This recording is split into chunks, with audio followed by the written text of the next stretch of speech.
to the other side of the lake.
These are signs.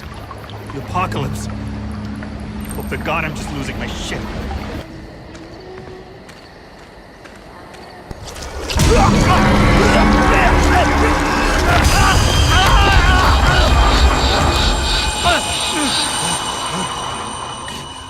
Hello and welcome to another review episode of Marvel Gallery, and today I'm going to be reviewing Outlast 2. It's fitting that I'm recording this video right now. It's actually raining outside and we have kind of a storm going on since it's a spooky atmosphere for this review. I've been wanting to play Outlast 2 since it came out in April, and normally I would throw this into backlogged, but because Outlast 2 is kind of a special situation where it's a short game, it took me maybe 7 to 8 hours to complete.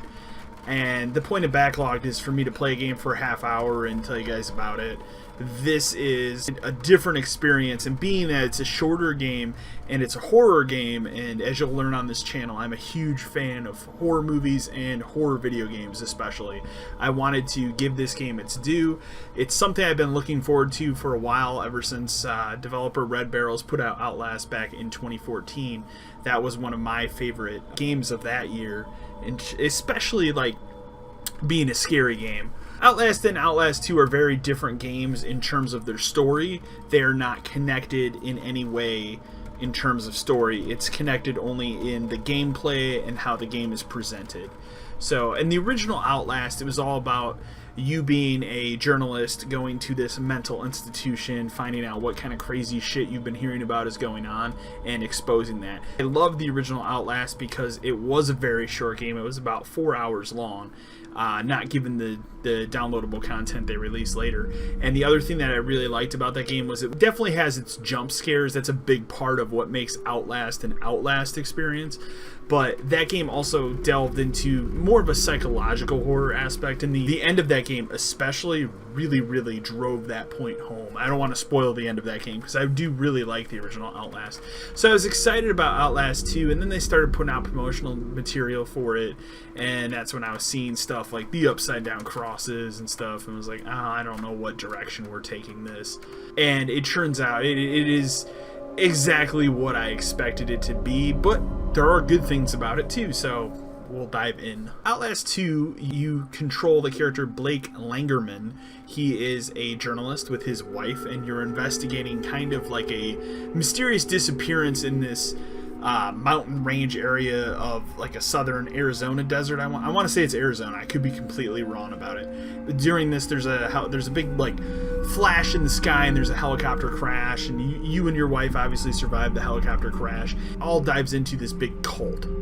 Throughout the game, you are running away from this cult, trying to find your wife, trying to see exactly what's going on here, and the whole purpose of this cult. And it pretty much, the minute you pick up the first collectible item in the game and you look at it, you know exactly where this game's going. And it is all about this cult wants to stop the Antichrist from being born, I guess. It's weird because even though they are trying to stop it from happening, they're also doing some real nefarious shit in this game that makes you question who's the good guy and who's the bad guy. And that was one of the real good plays on this, is you never really know, like, who's the good guy here, who's the bad guy here. There's also like these, what they're called, like the heathens, and they're trying to capture you as well. There's definitely some nefarious stuff in this game.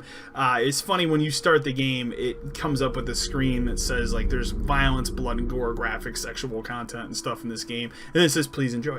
Like, sure, I guess, was my response to it. I think I actually posted that picture on Instagram the other day. Yeah, like, there's some jacked up stuff in this game, don't get me wrong, but there's also kind of a interesting subplot story involving your character who grew up in a Catholic school.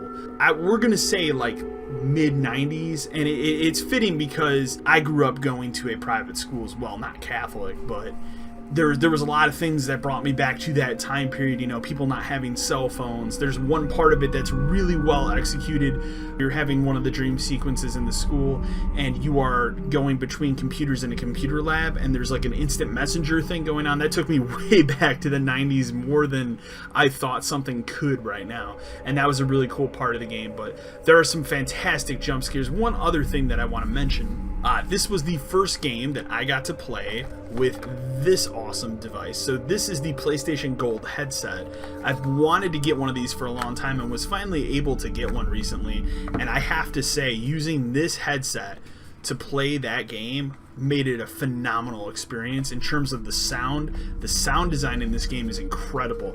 Granted, I've looked through the options on the PlayStation headset companion app, and there was a setting you can do for like horror movies. There was not a specific setting for Outlast 2. Certain games do have specific profiles, like The Last of Us, and anything that's like a really big PlayStation game has a specific profile you can download and install on the headset, and you basically use that mode, and it gives you a sound designed for that game. Outlast 2 doesn't have that, but the horror setting worked really well. These are fantastic headphones. I played the entire game exclusively using these headphones, and it really, really turned up the atmosphere for me. This game is chock full of fantastic sound design. Some of the best sound design I've ever heard in a video game, I have to say. Really excellent stuff.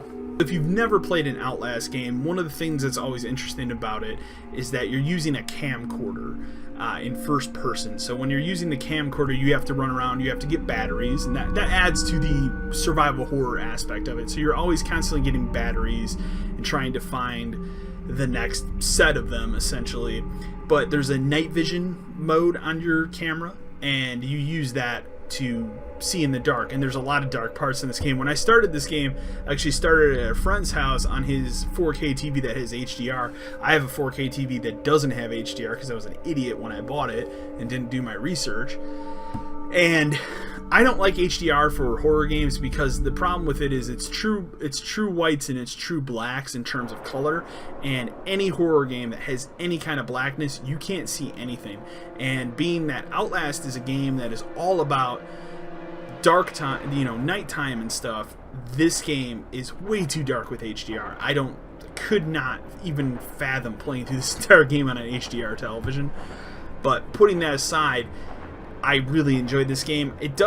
I played it on PS4 Pro. I believe it does have like a ups it to 4K, but I'm not sure. It might be checkerboarded. I'm not sure. It definitely has some 4K resolution enhancements on PS4 Pro, but it ran at a rock solid 60 frames, and that's very impressive. And it looks really good visually. Some of the water effects are really good in this game too.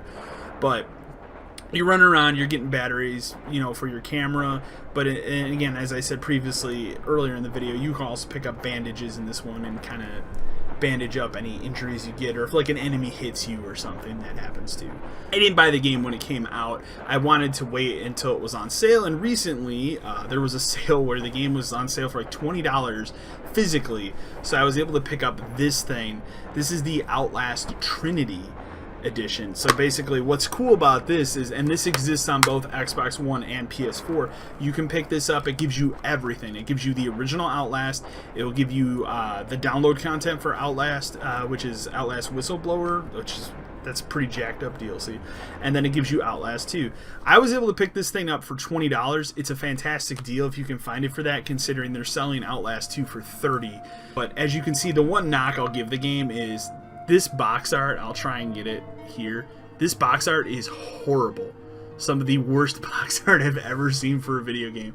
It just looks bad. Like, you could have done something much cooler for that to really grab someone's attention. If I was walking into a store and I looked at this game on the shelf and I saw that box art, I wouldn't be interested in it if I didn't know what it was already, and that's the real shame of it. Putting those things aside, the game is it took me about 8 hours. It'll take you anywhere from 8 to 12 hours, I guess, if you're running around and collecting everything in the game. And there are a lot of collectibles. The one knock that people always give Outlast and Outlast 2 is it is kind of a walking/running simulator. Like something like Resident Evil, especially Resident Evil 7, which came out earlier this year. There is no way to fight back against any of the enemies. You can only run away or you can hide. It is a true survival horror experience in that sense. They allow you to bandage yourself if you're getting hurt, which is completely different for this franchise. That's something they never really allowed you to do in the previous game, from my recollection. Again, it's been a couple years since I played the original Outlast.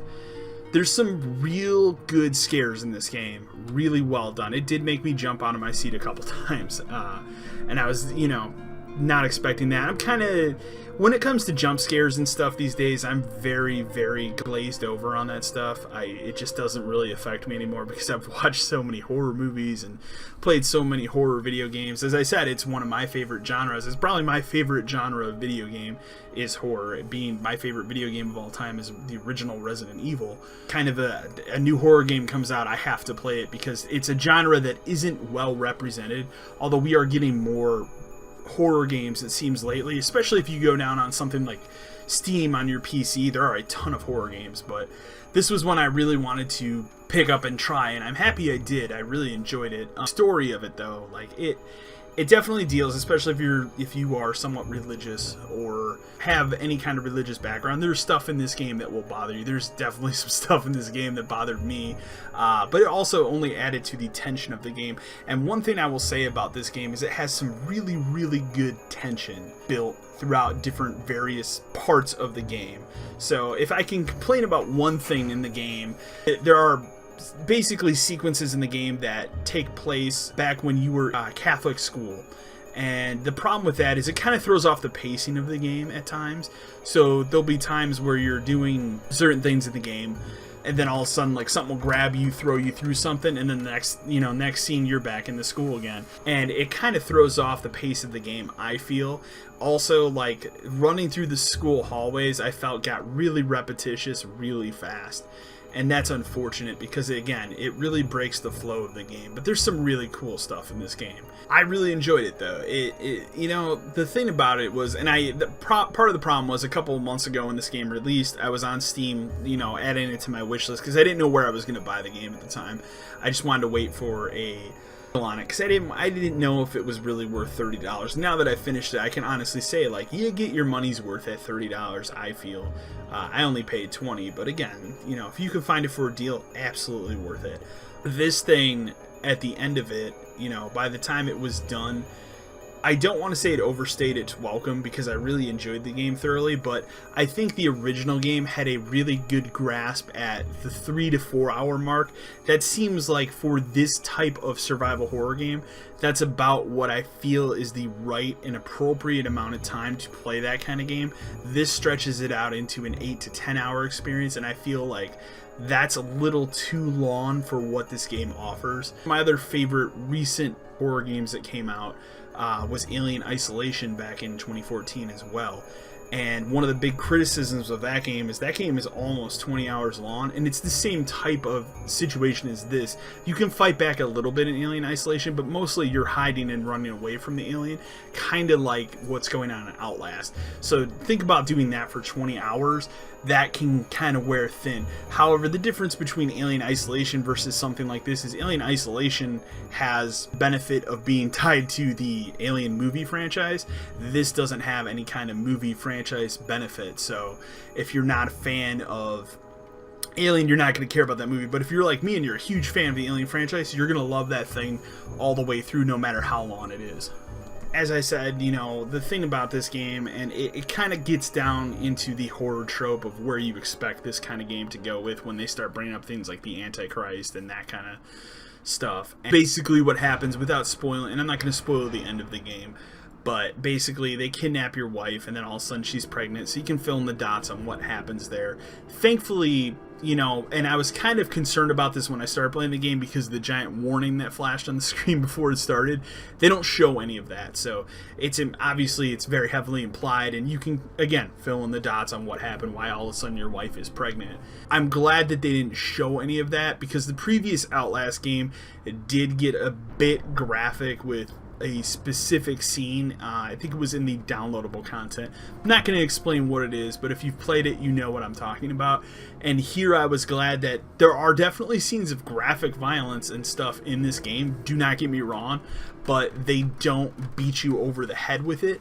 And I was glad that they didn't go that far, because they, you know, showing that kind of stuff a little too far for a video game, and I think that would have been all over the news and stuff. They made the good, conscious, creative effort to not show that, and I think that's a very good choice for something like this. So good props on Red Barrels for not throwing that in the game.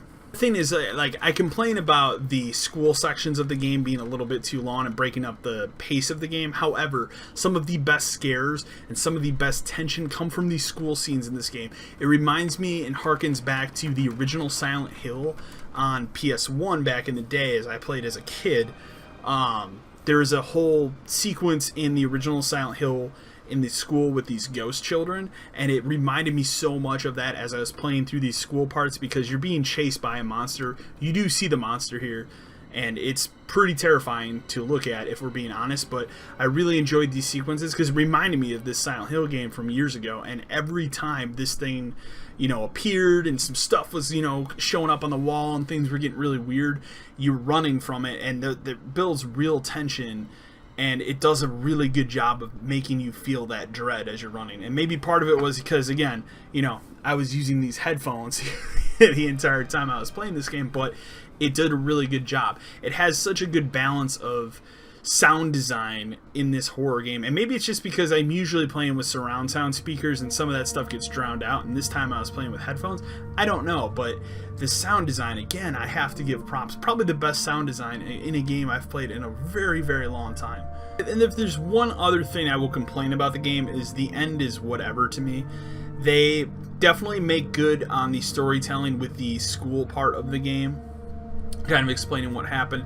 I'll give them props, man. Like, they go somewhere with that Catholic school stuff that's, I feel, is very timely, and I'm surprised they did it. I can see people getting really angry and upset about that, but I'm really surprised. Like, this game has really missed a news cycle that I feel like it would have if it was a more popular franchise, but it's kind of avoided all of that, and that's a good thing, because, again, it's always bad when video games are shown in a negative light, and I don't think anything here should be shown in a negative light. It is a horror game. It's designed to scare you. It's designed to make you think, and that's what Outlast 2 does at the end of the day.